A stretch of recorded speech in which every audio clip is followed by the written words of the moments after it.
Olá, bem-vindos escrituralistas. No vídeo de hoje, vamos analisar quando nos deparamos com a ideia de apelar para as escrituras como um ponto de partida, surge uma pergunta fundamental. Isso realmente constitui um argumento circular? Veremos como isso se relaciona com a epistemologia e exploraremos diferentes perspectivas. Vamos começar. Algumas pessoas objetam que apelar para a autoridade das escrituras é um argumento circular. Sobre esse ponto, devo lembrar que toda a epistemologia deve ter um primeiro princípio improvável.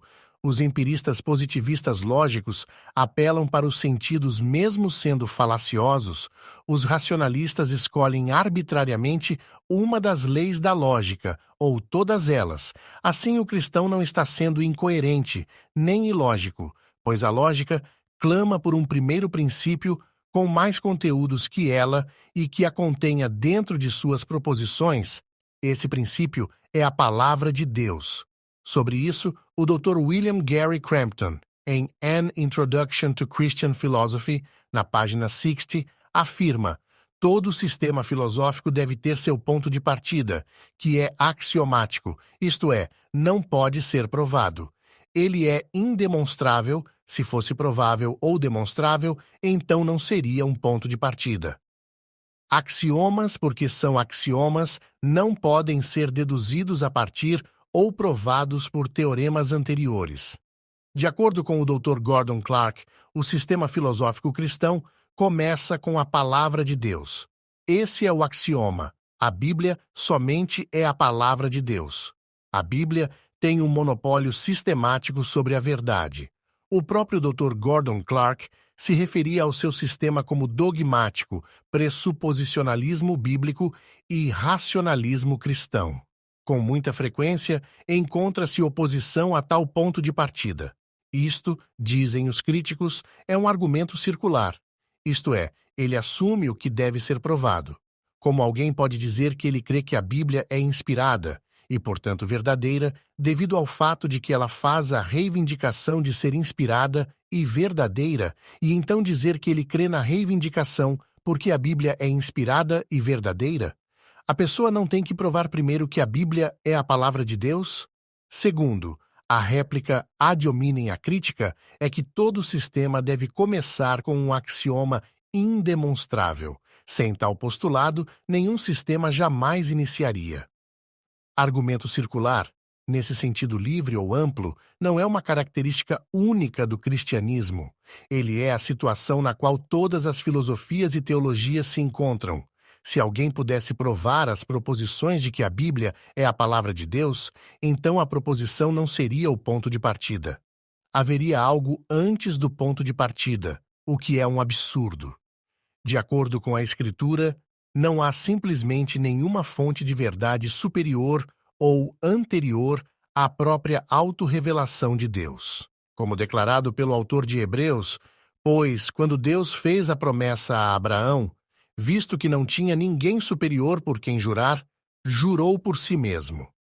As Escrituras, portanto, não podem ser deduzidas a partir de nenhum princípio fundamental superior ou mais fundamental. Elas são, na linguagem dos teólogos, auto-autenticadora.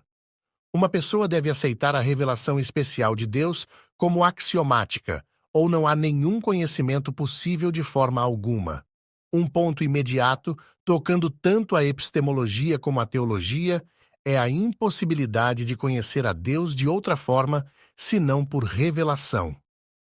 A Confissão de Fé de Westminster diz dessa forma: a autoridade da Escritura Sagrada, razão pela qual deve ser crida e obedecida, não depende do testemunho de qualquer homem ou igreja, mas depende somente de Deus, a mesma verdade, que é o seu autor. Tem, portanto, de ser recebida porque é a palavra de Deus. E Gordon Clark diz: a revelação é auto-autenticadora. Para os incrédulos, isso soa como um argumento circular, e eles acusam os cristãos de cometer uma falácia lógica neste ponto. No entanto, uma testemunha em um júri jura que ela dirá a verdade. Ela testemunha sua própria veracidade, não apenas a verdade das evidências que apresentará, mas, antes de tudo, a verdade de seu juramento. Isso é circular? Alguém dirá que seu testemunho sobre os fatos pode ser testado por outras evidências e, portanto, seu juramento também pode ser testado. Isso evita o círculo. Mas, às vezes, é impossível testar a verdade das afirmações da testemunha. O júri pode acreditar ou não acreditar nela, mas não há evidências a favor ou contra seu testemunho. Esse é frequentemente o caso de uma testemunha no tribunal. É sempre o caso de Deus. A Bíblia reivindica ser verdadeira. Isso é circular? Se sim, como não é circular quando os positivistas lógicos afirmam que uma sentença não tem sentido a menos que seja verificável pela experiência sensorial? A sensação pode provar sua veracidade apelando à sensação? Perceba que aqui, Gordon Clark não está concordando com a circularidade, mas demonstrando através de um ad hominem válido e reduzindo ao absurdo a posição do oponente não cristão. Sobre a questão do axioma primeiro e circularidade, Vincent Young é aquele que melhor expressa a questão. Afinal, ele rejeita completamente qualquer rótulo ou ideia de que tomar a Escritura como primeiro princípio cai em circularidade. Ele escreve: raciocínio circular. Essa falácia também é chamada petição de princípio, onde a conclusão de um argumento é assumida em uma de suas premissas. Como o argumento está tentando provar que a conclusão é verdadeira, não deveria usar a própria conclusão como uma de suas premissas, nem pode usar uma premissa que primeiro exija que a conclusão seja verdadeira. Os cristãos são frequentemente ridicularizados por provar a existência de Deus com um argumento circular. Alguns professores de apologética pressuposicional admitem um tipo de raciocínio circular que eles afirmam ser não falaciosos, ao contrário dos falsos testemunhos e interpretações de alguns que desejam explorar meus escritos para endossar sua agenda apóstata de irracionalismo. Embora apoio a apologética pressuposicional, não apoio o raciocínio circular. Eu sou totalmente contra isso. Em vez disso, meu sistema começa com um primeiro princípio e prossegue por dedução. Um sistema produzido por dedução válida não é circular. Dito isto, a falácia do raciocínio circular é frequentemente cometida por não cristãos nos argumentos de suas cosmovisões. Por exemplo, alguém que afirma ter uma mente científica pode favorecer uma epistemologia empírica, em que a experiência ou a sensação como forma de descobrir a verdade é considerada confiável. No entanto, a experiência em si não é auto-autenticada. Por meio da experiência, não pode provar que a experiência é uma forma confiável de investigação, antes a experiência é demonstrada como confiável.